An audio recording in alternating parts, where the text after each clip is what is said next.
Taigi, su dar viena pergalė. Gaila, kad ta pergalė buvo ne prieš serbus, o prieš Dončičiaus tėvą ir Dončičių, kas labai gerai, in your face. Taip norėtųsi jiem pasakyti.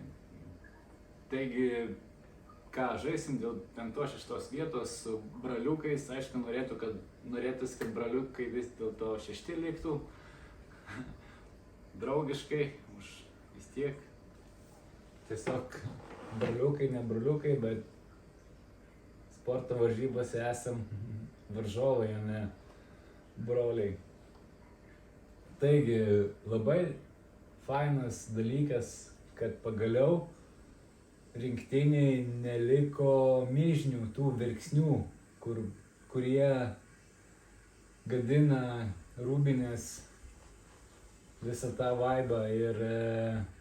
Ir tai pabrėžia visi žaidėjai, visi treneriai, kad labai gera atmosfera Rūbiniai.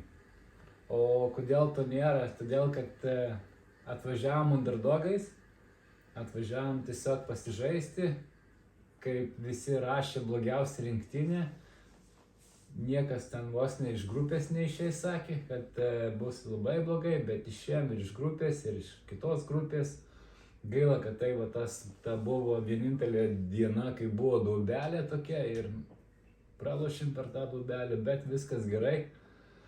Atsigavom, nuleidom Dončičius ant žemės ir viskas labai gerai. Labai faina, kad nėra jokių tikrai tų verksnių, kurie po kiekvienų rungtynių gerai, blogai verkia. Ypač kas labai pastebėjau ir kas stebino, kad nebuvo tų kibirkščių tarpusavį, kur ten mėgsta tas pats Grigonis, visokius ten užsipultas pats, ką matė Mulanovas darydavo Žalgirį, bet labai gerai, kad jų ir nėra ir tikiuosi, kad ir nebus ir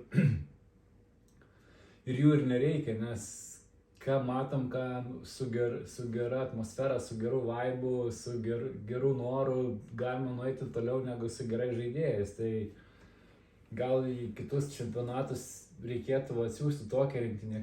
Kaip faina, kaip malonu žiūrėti, kaip jie stengiasi, kaip viens kitą palaiko, kaip jokių ten kibirkščių, jokių ten myžimų, verkimų nėra ir tai labai džiugu žiūrėti. Aš manau, kad daugumai mūsų iš sirgalių minimaliai 6 būsim. Tikrai ta vieta yra afigiena.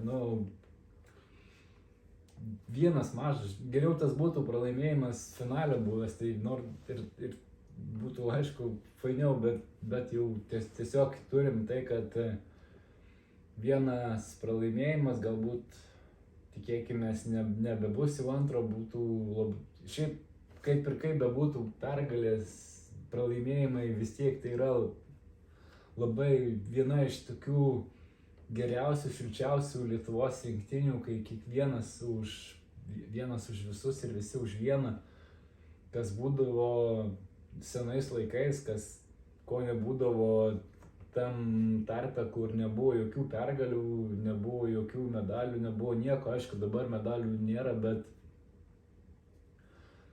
bet jeigu žiūrint į ateitį su tokia sudėtim, su tokiu užsidegimu, su tokia trenerių aura, su tokiu visų vaibu, su tokia atmosfera Rūbiniai, be verksnių, be tų ašarų, be tų užsipulinėjimų, be tų verkimų žurnalistams po rungtynių, tikrai galim pakilti į tą lygį, kur buvom anksčiau.